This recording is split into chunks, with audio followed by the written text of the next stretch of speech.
စီသောမနက်ခင်းရဲ့နေအောင်သစ်ကားလမ်းတစ်တွေကိုဖွင့်ပေးတယ်မနေ့ကကြာရှုံးမှုတွေဟာ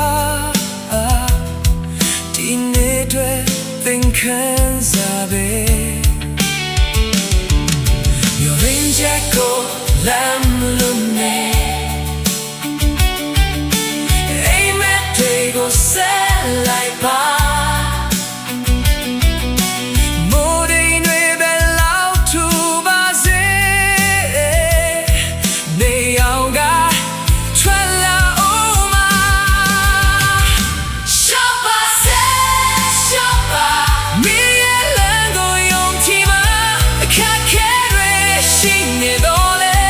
အောင်မြင်မှုကစောင့်နေတယ်